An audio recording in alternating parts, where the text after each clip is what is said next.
one man could do to keep 100 rebellious girls in order. Boys are trying enough to human patience, goodness knows, but girls are infinitely more so, especially to nervous gentlemen with tyrannical tempers and no more talent for teaching than Dr. Blymer. Mr. Davis knew any quantity of Greek, Latin, algebra, and ologies of all sorts, so he was called a fine teacher, and manners, morals, feelings, and examples were not considered of any particular importance.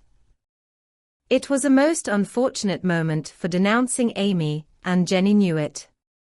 Mr. Davis had evidently taken his coffee too strong that morning. There was an east wind, which always affected his neuralgia, and his pupils had not done him the credit which he felt he deserved. Therefore, to use the expressive, if not elegant, language of a schoolgirl, he was as nervous as a witch and as cross as a bear.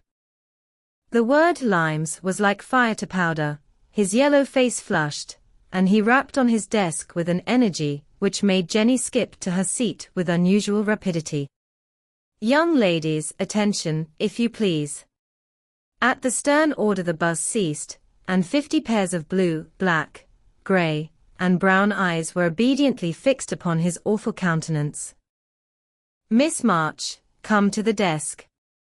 Amy rose to comply with outward composure, but a secret fear oppressed her, for the limes weighed upon her conscience. Bring with you the limes you have in your desk, was the unexpected command which arrested her before she got out of her seat. Don't take all, whispered her neighbor, a young lady of great presence of mind. Amy hastily shook out 6 and laid the rest down before Mr. Davis, feeling that any man possessing a human heart would relent when that delicious perfume met his nose. Unfortunately, Mr. Davis particularly detested the odor of the fashionable pickle, and disgust added to his wrath. Is that all? Not quite, stammered Amy. Bring the rest immediately. With a despairing glance at her set, she obeyed. You are sure there are no more? I never lie, sir. So I see. Now take these disgusting things 2 by 2, and throw them out of the window. There was a simultaneous sigh, which created quite a little gust, as the last hope fled, and the treat was ravished from their longing lips. Scarlet with shame and anger, Amy went to and fro 6 dreadful times, and as each doomed couple, looking so plump and juicy, fell from her reluctant hands, the shout from the street completed the anguish of the girls, for it told them that their feast was being exulted over by the little Irish children, who were their sworn foes. This was too much. All flashed indignant, or appealing glances at the inexorable Davis, and one passionate lime lover burst into tears. As Amy returned from her last trip, Mr. Davis gave a portentous hem and said, in his most impressive manner, Young ladies, you remember what I said to you a week ago. I am sorry this has happened, but I never allow my rules to be infringed, and I never break my word. Miss March, hold out your hand. Amy started, and put both hands behind her, turning on him an imploring look which pleaded for her better than the words she could not utter. She was rather a favorite with old Davis, as, of course, he was called, and it's my private belief that he would have broken his word if the indignation of one irrepressible young lady had not found vent in a hiss. That hiss, faint as it was, irritated the irascible gentleman, and sealed the culprit's fate.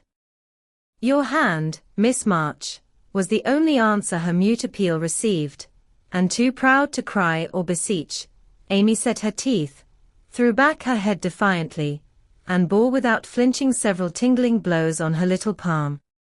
They were neither many nor heavy, but that made no difference to her. For the first time in her life she had been struck, and the disgrace, in her eyes, was as deep as if he had knocked her down.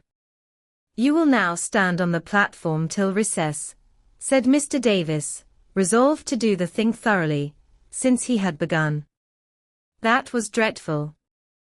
It would have been bad enough to go to her seat, and see the pitying faces of her friends, or the satisfied ones of her few enemies, but to face the whole school, with that shame fresh upon her, seemed impossible, and for a second she felt as if she could only drop down where she stood, and break her heart with crying. A bitter sense of wrong and the thought of Jenny Snow helped her to bear it, and taking the ignominious place, she fixed her eyes on the stove funnel above what now seemed a sea of faces, and stood there, so motionless and white that the girls found it hard to study with that pathetic figure before them. During the 15 minutes that followed, the proud and sensitive little girl suffered a shame and pain which she never forgot. To others it might seem a ludicrous or trivial affair, but to her it was a hard experience, for during the 12 years of her life, she had been governed by love alone, and a blow of that sort had never touched her before. The smart of her hand and the ache of her heart were forgotten in the sting of the thought, I shall have to tell at home, and they will be so disappointed in me. The 15 minutes seemed an hour, but they came to an end at last, and the word recess had never seemed so welcome to her before. You can go, Miss March, said Mr. Davis, looking, as he felt, uncomfortable. He did not soon forget the reproachful glance Amy gave him, as she went, without a word to anyone, straight into the anteroom, snatched her things, and left the place forever, as she passionately declared to herself. She was in a sad state when she got home, and when the older girls arrived. Some time later, an indignation meeting was held at once. Mrs. March did not say much, but looked disturbed, and comforted her afflicted little daughter in her tenderest manner. Meg bathed the insulted hand with glycerine and tears. Beth felt that even her beloved kittens would fail as a balm for griefs like this. Joe wrathfully proposed that Mr. Davis be arrested without delay, and Hannah shook her fist at the villain and pounded potatoes for dinner as if she had him under her pestle. No notice was taken of Amy's flight, except by her mates, but the sharp-eyed demoiselles discovered that Mr. Davis was quite benignant in the afternoon, also unusually nervous. Just before school closed, Jo appeared, wearing a grim expression as she stalked up to the desk, and delivered a letter from her mother, then collected Amy's property, and departed, carefully scraping the mud from her boots on the doormat, as if she shook the dust of the place off her feet. Yes, you can have a vacation from school, but I want you to study a little every day with Beth, said Mrs. March that evening. I don't approve of corporal punishment, especially for girls. I dislike Mr. Davis's manner of teaching and don't think the girls you associate with are doing you any good. So I shall ask your father's advice before I send you anywhere else. That's good. I wish all the girls would leave and spoil his old school. It's perfectly maddening to think of those lovely limes, sighed Amy, with the air of a martyr. I am not sorry you lost them, for you broke the rules, and deserved some punishment for disobedience, was the severe reply, which rather disappointed the young lady, who expected nothing but sympathy. Do you mean you are glad I was disgraced before the whole school? Cried Amy. I should not have chosen that way of mending a fault, replied her mother, but I'm not sure that it won't do you more good than a bolder method. You are getting to be rather conceited, my dear, and it is quite time you set about correcting it. You have a good many little gifts and virtues, but there is no need of parading them, for conceit spoils the finest genius. There is not much danger that real talent or goodness will be overlooked long, even if it is. The consciousness of possessing and using it well should satisfy one, and the great charm of all power is modesty. So it is, cried Laurie, who was playing chess in a corner with Jo. I knew a girl once, who had a really remarkable talent for music, and she didn't know it, never guessed what sweet little things she composed when she was alone, and wouldn't have believed it if anyone had told her. I wish I'd known that nice girl.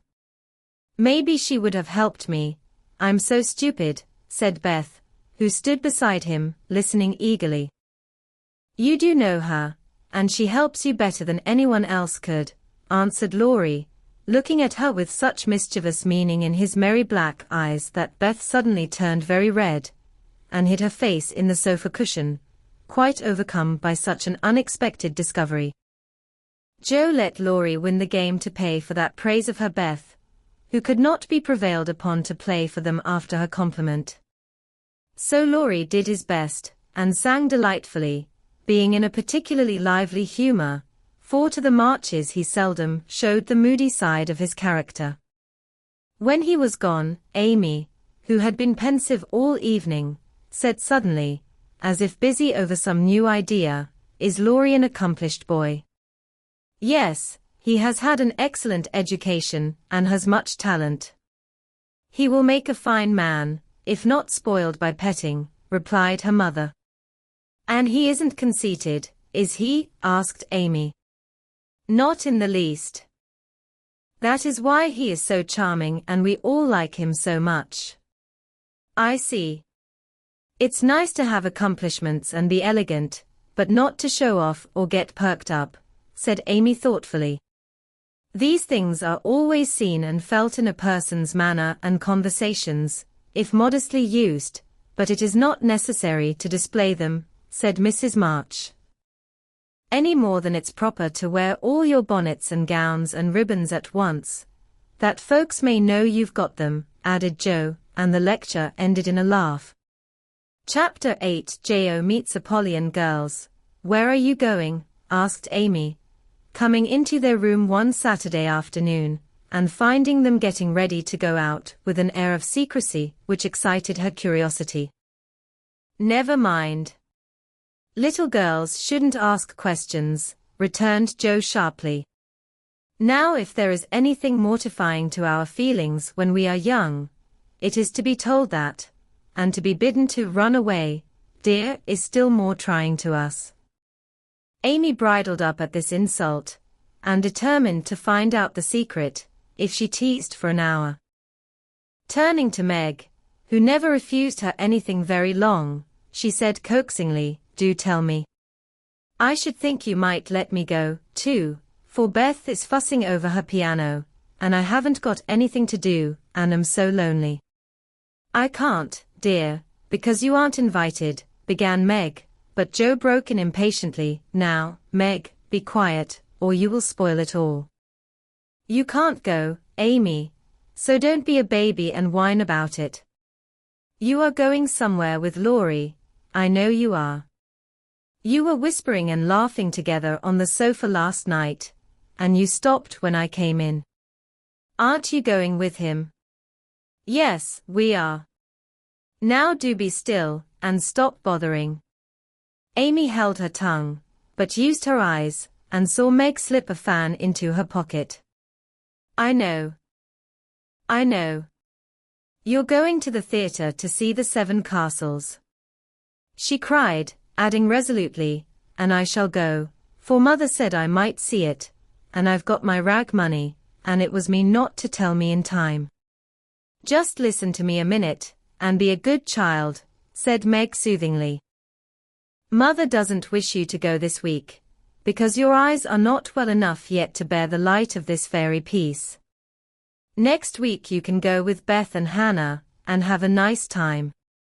I don't like that half as well as going with you and Laurie. Please let me. I've been sick with this cold so long, and shut up. I'm dying for some fun." "Do, Meg.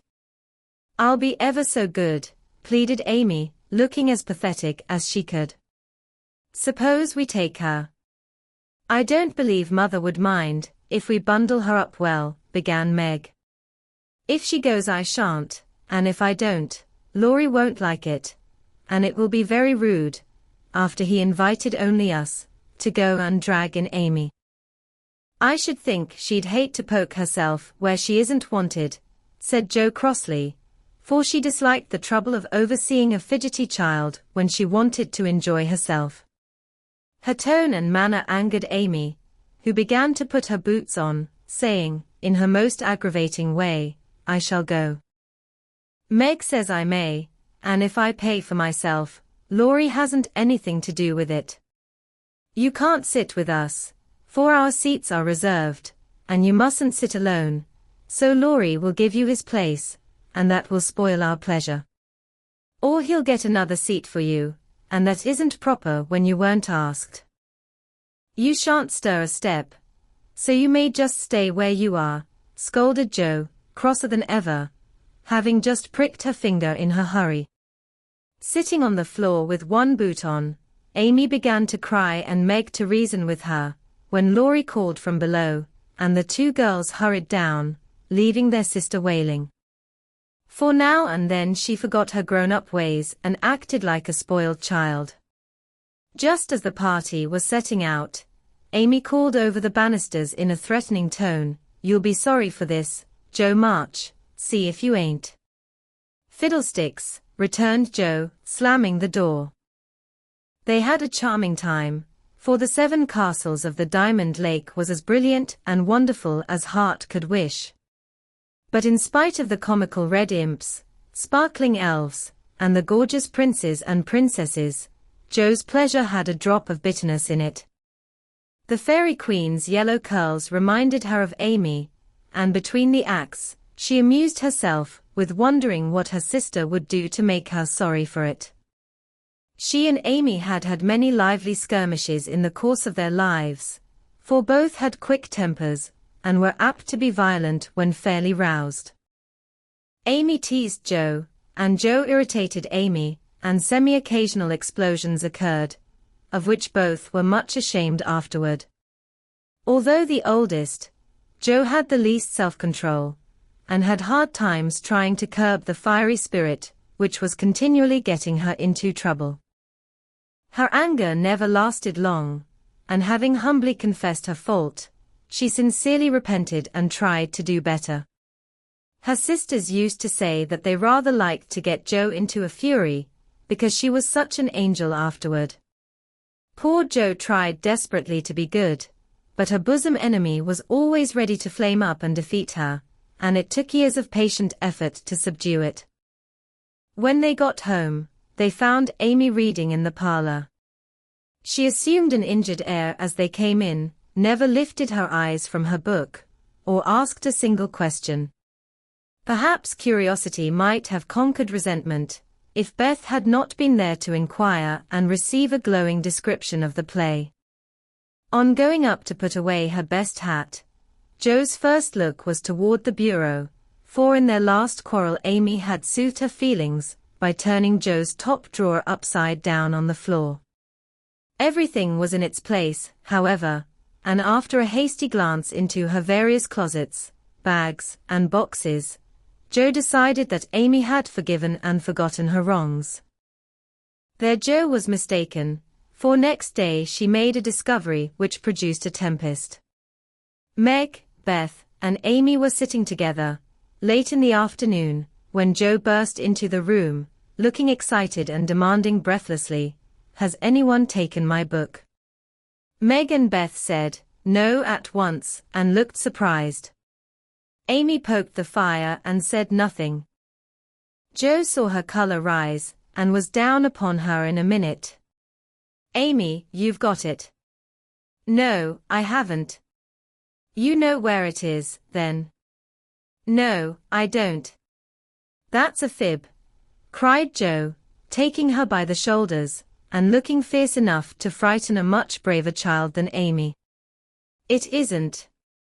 I haven't got it, don't know where it is now, and don't care. You know something about it, and you'd better tell at once, or I'll make you." And Jo gave her a slight shake. "Scold as much as you like, you'll never see your silly old book again," cried Amy, getting excited in her turn. "Why not?" "I burned it up." "What?" "My little book I was so fond of, and worked over, and meant to finish before Father got home." "Have you really burned it?" said Jo, turning very pale, while her eyes kindled and her hands clutched Amy nervously. "Yes, I did." I told you I'd make you pay for being so cross yesterday, and I have." So, Amy got no farther, for Joe's hot temper mastered her, and she shook Amy till her teeth chattered in her head, crying in a passion of grief and anger. "You wicked, wicked girl. I never can write it again, and I'll never forgive you as long as I live." Meg flew to rescue Amy, and Beth to pacify Joe, but Joe was quite beside herself, and with a parting box on her sister's ear, she rushed out of the room up to the old sofa in the garret, and finished her fight alone. The storm cleared up below, for Mrs. March came home, and, having heard the story, soon brought Amy to a sense of the wrong she had done her sister. Joe's book was the pride of her heart, and was regarded by her family as a literary sprout of great promise. It was only half a dozen little fairy tales, but Jo had worked over them patiently, putting her whole heart into her work, hoping to make something good enough to print. She had just copied them with great care, and had destroyed the old manuscript, so that Amy's bonfire had consumed the loving work of several years. It seemed a small loss to others, but to Jo it was a dreadful calamity, and she felt that it never could be made up to her. Beth mourned as for a departed kitten, and Meg refused to defend her pet. Mrs. March looked grave and grieved, and Amy felt that no one would love her till she had asked pardon for the act, which she now regretted more than any of them. When the tea bell rang, Jo appeared, looking so grim and unapproachable that it took all Amy's courage to say meekly, "Please forgive me, Jo. I'm very, very sorry." "I never shall forgive you," was Jo's stern answer, and from that moment she ignored Amy entirely. No one spoke of the great trouble, not even Mrs. March, for all had learned by experience that when Jo was in that mood words were wasted, and the wisest course was to wait till some little accident, or her own generous nature, softened Jo's resentment and healed the breach. It was not a happy evening, for though they sewed as usual, while their mother read aloud from Bramer, Scott, or Edgeworth, something was wanting, and the sweet home peace was disturbed. They felt this most when singing time came, for Beth could only play. Jo stood dumb as a stone, and Amy broke down, so Meg and Mother sang alone. But in spite of their efforts to be as cheery as larks, the flute-like voices did not seem to chord as well as usual, and all felt out of tune. As Jo received her good-night kiss, Mrs. March whispered gently, "My dear, don't let the sun go down upon your anger. Forgive each other, help each other, and begin again tomorrow." Jo wanted to lay her head down on that motherly bosom, and cry her grief and anger all away, but tears were an unmanly weakness, and she felt so deeply injured that she really couldn't quite forgive yet. So she winked hard, shook her head, and said gruffly, because Amy was listening, "It was an abominable thing, and she doesn't deserve to be forgiven." With that she marched off to bed, and there was no merry or confidential gossip that night. Amy was much offended that her overtures of peace had been repulsed, and began to wish she had not humbled herself, to feel more injured than ever, and to plume herself on her superior virtue in a way which was particularly exasperating. Jo still looked like a thundercloud, and nothing went well all day. It was bitter cold in the morning. She dropped her precious turnover in the gutter. Aunt March had an attack of the fidgets. Meg was sensitive. Beth would look grieved and wistful when she got home, and Amy kept making remarks about people who were always talking about being good and yet wouldn't even try when other people set them a virtuous example. "Everybody is so hateful. I'll ask Laurie to go skating. He is always kind and jolly, and will put me to rights, I know," said Jo to herself, and off she went. Amy heard the clash of skates, and looked out with an impatient exclamation. "There! She promised I should go next time, for this is the last ice we shall have. But it's no use to ask such a crossbatch to take me. Don't say that. You were very naughty, and it is hard to forgive the loss of her precious little book, but I think she might do it now, and I guess she will, if you try her at the right minute," said Meg. "Go after them. Don't say anything till Joe has got good-natured with Laurie, then take a quiet minute and just kiss her, or do some kind thing, and I'm sure she'll be friends again with all her heart." "I'll try," said Amy, for the advice suited her, and after a flurry to get ready, she ran after the friends, who were just disappearing over the hill. It was not far to the river, but both were ready before Amy reached them. Joe saw her coming, and turned her back. Laurie did not see, for he was carefully skating along the shore, sounding the ice, for a warm spell had preceded the cold snap. "I'll go on to the first bend, and see if it's all right before we begin to race," Amy heard him say, as he shot away, looking like a young Russian in his fur-trimmed coat and cap. Joe heard Amy panting after her run, stamping her feet and blowing on her fingers, as she tried to put her skates on, but Joe never turned and went slowly zigzagging down the river, taking a bitter, unhappy sort of satisfaction in her sister's troubles. She had cherished her anger till it grew strong and took possession of her, as evil thoughts and feelings always do unless cast out at once. As Laurie turned the bend, he shouted back, "Keep near the shore. It isn't safe in the middle." Joe heard, but Amy was struggling to her feet, and did not catch a word. Joe glanced over her shoulder, and the little demon she was harboring said in her ear, "No matter whether she heard or not, let her take care of herself." Laurie had vanished round the bend. Joe was just at the turn, and Amy, far behind, striking out toward the smoother ice in the middle of the river. For a minute Joe stood still with a strange feeling in her heart. Then she resolved to go on, but something held and turned her round, just in time to see Amy throw up her hands and go down, with a sudden crash of rotten ice, the splash of water, and a cry that made Joe's heart stand still with fear. She tried to call Laurie, but her voice was gone. She tried to rush forward, but her feet seemed to have no strength in them, and for a second, she could only stand motionless, staring with a terror-stricken face at the little blue hood above the black water. Something rushed swiftly by her, and Laurie's voice cried out, "Bring a rail. Quick, quick." How she did it, she never knew, but for the next few minutes she worked as if possessed, blindly obeying Laurie, who was quite self-possessed, and lying flat, held Amy up by his arm and hockey stick till Joe dragged a rail from the fence, and together they got the child out, more frightened than hurt. "Now then, we must walk her home as fast as we can.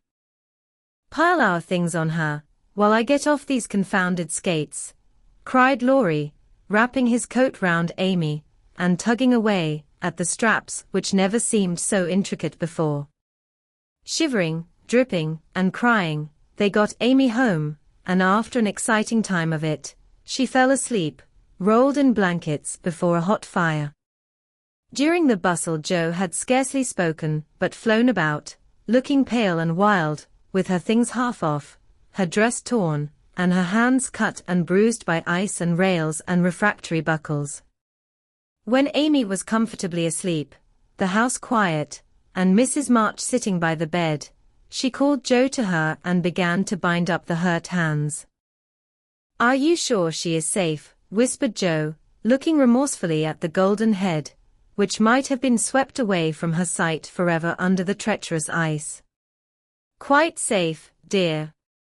She is not hurt, and won't even take cold, I think. You were so sensible in covering and getting her home quickly," replied her mother cheerfully. "Laurie did it all. I only let her go.